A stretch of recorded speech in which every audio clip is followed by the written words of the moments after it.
सुश्रुत संहिता के अनुसार कबूतरों के साथ रहने से कुछ विशिष्ट बीमारियों का खतरा कम हो सकता है, जैसे कि कुछ प्रकार के त्वचा रोग और मानसिक विकार। इस संहिता में कबूतरों को सकारात्मक गुणों से जोड़ा गया है और उन्हें अमृत के समान माना गया है।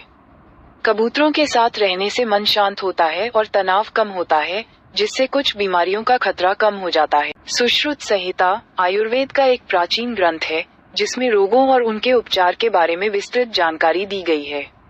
इस ग्रंथ में कबूतरों के साथ रहने के लाभों का उल्लेख है। सुश्रुत संहिता के अनुसार कबूतरों के रहने की जगह पर वात, पित्त और कफ से संबंधित बीमारियां नहीं होती।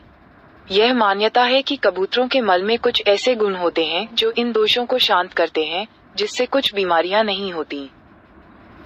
सुश्रुत संहिता में वात, पित्त और कफ, ये 3 दोष शरीर के स्वास्थ्य के लिए महत्वपूर्ण माने जाते हैं।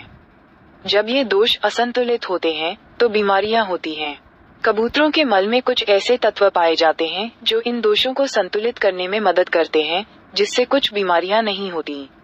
सुश्रुत संहिता के अनुसार कबूतरों के साथ रहने से श्वास रोग, श्वसन संबंधी बीमारियां, क्षय, तपेदिक और वात रोग नहीं होते हैं। 1. श्वास रोग।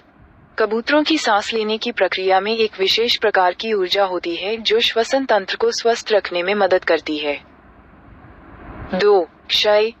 कबूतरों के आसपास रहने से शरीर की रोग प्रतिरोधक क्षमता मजबूत होती है, जिससे क्षय रोग, तपेदिक जैसी बीमारियों से लड़ने में मदद मिलती है। और 3. वात रोग। कबूतरों की उपस्थिति शरीर में वात दोष को संतुलित करने में मदद करती है, जिससे वात रोगों से बचाव होता है। सुश्रुत संहिता के अनुसार जो लोग कबूतरों के साथ रहते हैं, उन्हें कुष्ठ रोग, लेप्रेसी नहीं होता है। ये रोग त्वचा, तंत्रिका और अन्य अंगों को प्रभावित करता है।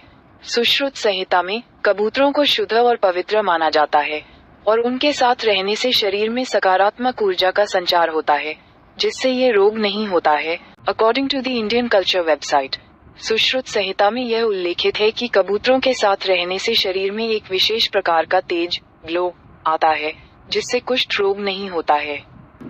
ये ध्यान रखना महत्वपूर्ण है कि सुश्रुत संहिता में दी गई जानकारी प्राचीन काल की है और आधुनिक चिकित्सा विज्ञान द्वारा इसकी पुष्टि नहीं की गई है। आजकल कुष्ठ रोग का प्रभावी ढंग से इलाज किया जा सकता है।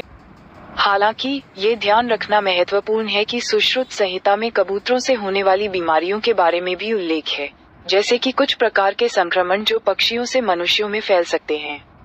इसलिए कबूतरों के साथ रहने के फायदों के साथ साथ संभावित जोखिमों के बारे में भी जागरूक होना चाहिए।